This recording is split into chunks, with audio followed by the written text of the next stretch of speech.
Now here we would like to delve into our interactive session, and tonight I am hosting Irungu Nyakera. He is the chairperson of the Kenya Tea Sector Lobby, and we'd like to just discuss matters the tea sector. There has been quite some shake-up brought by those regulations fronted by the government, and we'd like to get just what he thinks about those regulations, as well as what is ailing the tea sector, and if farmers have any hope in these particular trade or farming. Welcome on set, Mr. Irungu Nyakera. Thank you. It's good to have you. Now let's start with some background. Right now it's said that the farmers' earnings are dwindling. And so if you could just paint for us a picture of how things were and how they are now, and what could be causing this dwindling of earnings. Yeah. Well, first, thank you very much for hosting me and on this, and because it's really something that has become part of the national dialogue, and more not just because of tea, but because agriculture forms about 65% of our GDP. So when one of these areas that actually forms 10% of GDP, which is tea, ails, then it means that we have a lot of hopeless farmers. And I think when you talk about the dwindling of the returns for farmers, we don't even need to look too many years back. Between this year and last year, you'll see some, like, if I can use some factories, Ngere Tea Factory in Muranga was 38 shillings last year. For bonus, this year is 30, sorry. Kiru Tea Factory was 30 shillings, this year was 20. So you're seeing that the numbers are going down by almost a third, 20-30% in terms of the numbers. Of course, you'll find that the KTDA will come and say that this year the numbers are high, but what they're not telling us that also the production is higher. Yes, the production was high. So the price per kg is actually lower. And that then is the reason why these regulations came about. And not just the regulations, that's also why the reason why we have the tea bill itself, which is with the Agriculture Committee in Parliament. And the purpose of these regulations is actually to address this very challenge, where the farmers are seeing dwindling earnings, where the farmers are increasingly becoming hopeless, and where as a subsector it's starting to seem that it can go the coffee way unless something is done.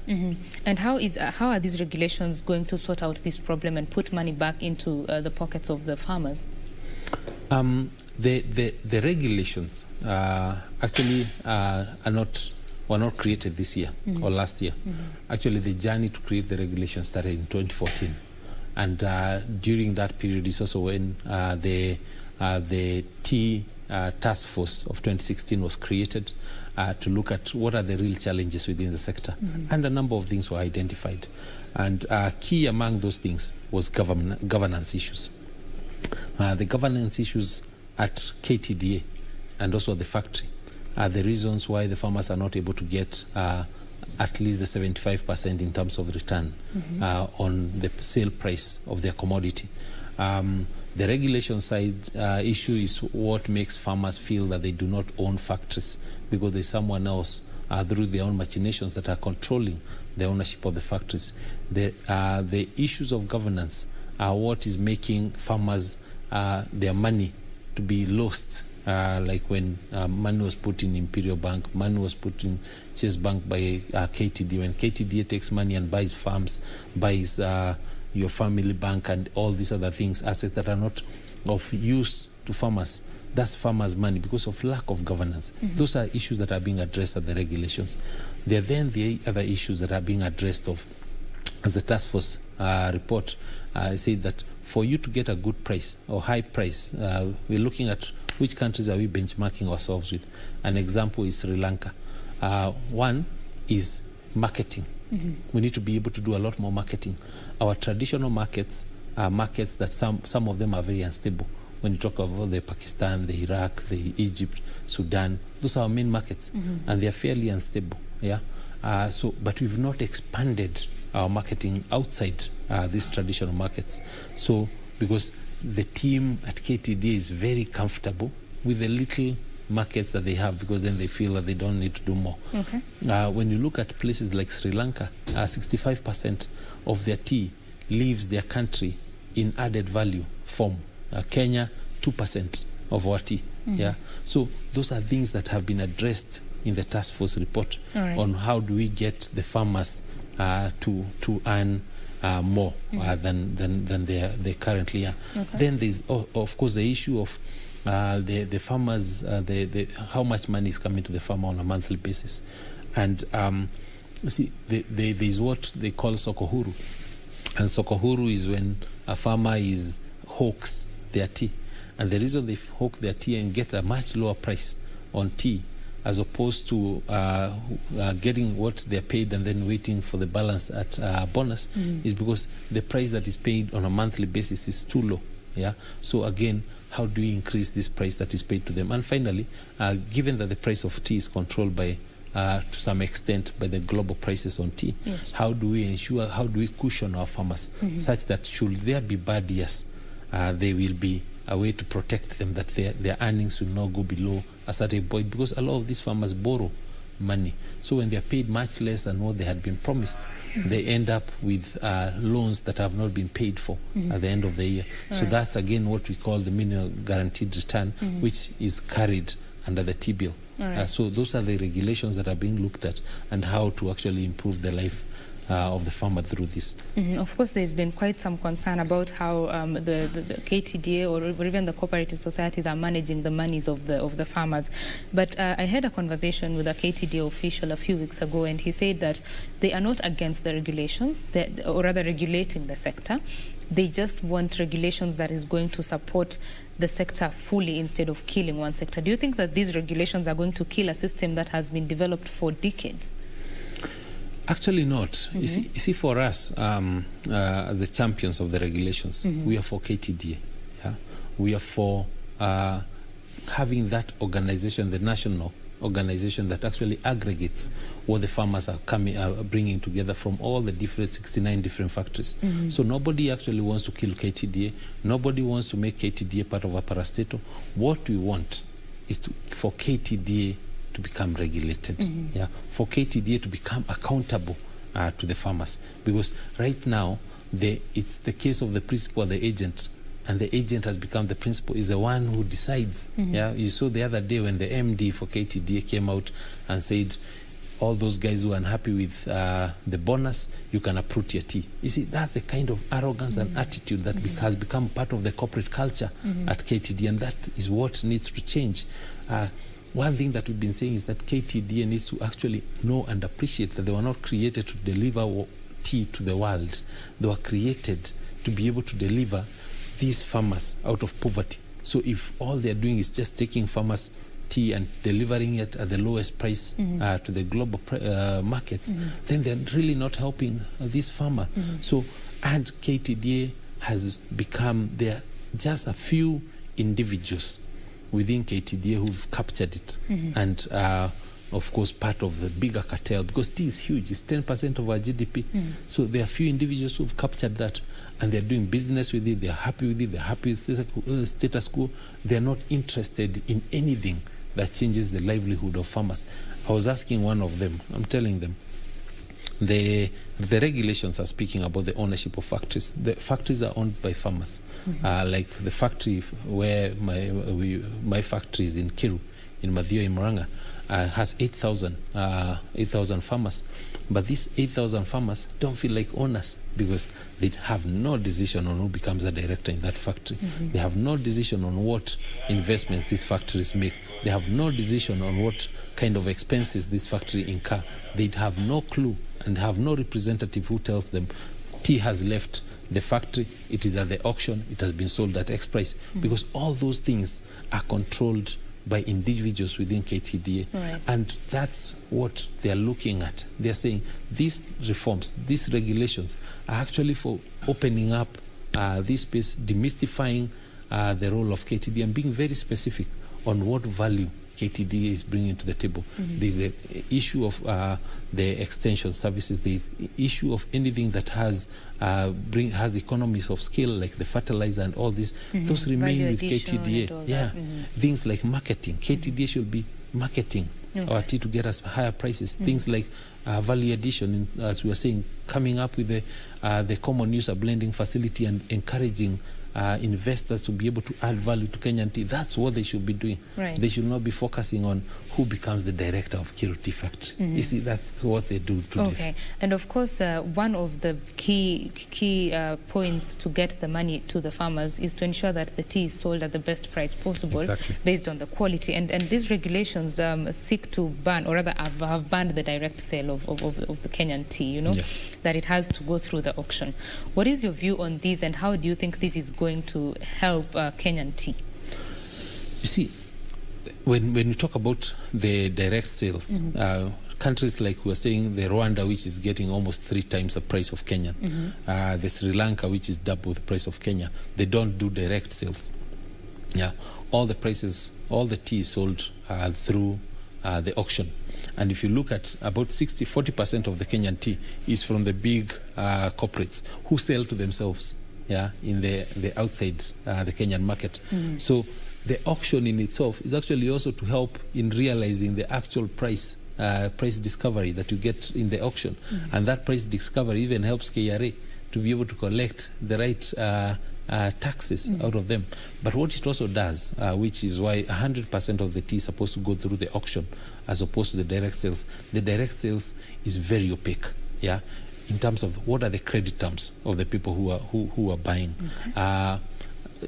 We've seen instances where actually people buy the tea and default on payment. It has happened, and it can always happen. What happens when they default is the farmers who are hurt. It's not KTDA because it was a specific tea that was delivered to them and they never paid for it. We've seen the instances where the credit term given to some of these buyers is almost 180 days, 6 months to be able to pay tea that they sell in cash to whichever other country that they go. We were just doing some very quick computations in the month of August. We saw that there's some 1,000 containers that were sold on the direct sales that cost the farmer, if you look at the differential on the price at the auction, 165 million difference on just one sale of 1,000 containers. How many other sales are happening that way? And that's why these regulations ban the direct sales and require that all the sales go through the auction. Yeah. Now, you've given us quite a number of good points about these regulations, but there has been some uproar from the other side as well, from KTDA to COG, the Council of Governors. Some of them are saying that these regulations need to be relooked at. What are your views on this? Okay, from KTDA, I think their concerns are concerns from people who are enjoying a current monopoly. They're enjoying the status quo, so their complaints are not things that we even look at because it's from it's very specific personal interests rather than actually looking at the interest of the farmers. From the COG, actually, which is what we need to focus on, the Council of Governors, for us it came as a shock that the Council of Governors would take a position that undermines the interest of almost 5 million beneficiaries in the tea sector and takes it beyond tea to the coffee to the other farmers. We have 650,000 farmers in tea across the 17 counties that grow tea. And so when we had the Council of Governors coming to say that the only reason why they are rejecting these regulations is because they were not consulted, not because that these regulations are going to harm the tea farmer. It was an ego play on their part, and they were saying that they were not consulted. Agriculture policy under Section 5, the Schedule 5 of the Constitution, Section 29, agriculture policy is not devolved. It rests with the national government, because you can imagine, out of all the 17 counties, if each of them was to come up with an agriculture policy or their own regulations, it would be chaos. So that's why these regulations are domiciled within the national government, and the national government under the Ministry of Agriculture went through the same right process, involving them like governors as stakeholders. In 2015, Safari Park Governors Council, the COG was invited to engage on this regulation. So if someone has come in as a governor in this new term, and then they say that they have not been engaged. Yes, it's true, they've not been engaged as an individual, but as governors, they've been engaged. And they give their points. Okay. Yeah. Right. So we were very shocked, especially to see that some of the governors fighting this, actually governors from the tea growing areas. And we were wondering what's the end game for them. Yeah. So with all these conflict and regulations coming in, and the seeking to regulate the sector, so to say, do you think that there is hope for this sector now? For this sector? For the sector, yes, for the tea sector. No, absolutely, absolutely. Actually, what we are seeing is that the gospel of the reforms is one that has been taken up at the right levels. On 14th January of this year, the President of the Republic had State House in Mombasa kind of detailed the kind of reforms that we need in the tea sector, and appointed the new minister, Peter Munya, to come in and oversee the implementation of these reforms. Since then, on 29th of June, the regulations were gazetted, and of course they went to Parliament. This week, the Parliamentary Committee, delegated legislation, reviewed the regulations after going through the different stakeholders, and they upheld them, and they passed them. Yeah, we're just waiting for the official communication from them, but they passed them. The KTD had already gone to court, and the IATA to stop the regulations. But we've seen even this week the courts uphold issues around the election of directors at the factories in line with what is in the regulation. So across the board, what we are saying is it's never going to be easy. It was never going to be an easy journey or an easy fight, but we are seeing small wins that will lead us to the main win. We've seen the tea bill under the Agriculture Committee of Parliament last week. They did their report, their retreat. They came up with a report that then details how do we go forward on the tea bill, because the tea bill carries everything, including the regulations and things that are going to really help the tea farmer, from the tea research to the tea board and all these other things. So I think for farmers, what I say is that there's a lot of hope. We've come from very far, and we cannot despair. We are almost there. All right. As we come to an end of this conversation, what would be your parting shot in 30 seconds? I think the parting shot is to the people, the ones who are holding forth for the cartels and also within the KTD. I think, you see, at the end of the day, the reforms have to happen. The reforms are not about individuals. The reforms are about the 650,000 farmers. It's about the 5 million dependents on this subsector. It's about the 700,000 coffee farmers, because the reforms in tea will also open up the space for reforms in coffee. It'll open up space for reforms in pyrethrum and all the other areas. So in everything that we do, I think at the end of the day, let's look at how will it impact on these other people. And it's never an easy way. I was speaking to someone, and I told them, look at Sri Lanka. They have their Ceylon tea, which becomes a global, is a huge global sale. It's sold across the world. It delivers twice, thrice the price to the farmer in Sri Lanka as it does in Kenya. Why can't we have Ketepa doing the same for us? And the person who's a very senior person in government told me it's very difficult.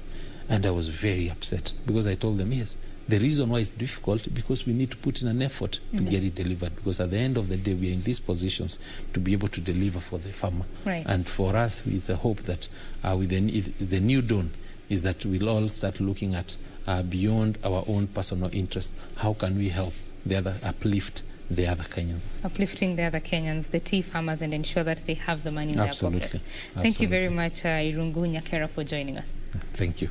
Well, that was Irungu Nyakera. He is the chairperson of the Kenya Tea Sector Lobby, and we have been having a conversation on matters the tea sector, including a deep dive into those regulations that were fronted by the government.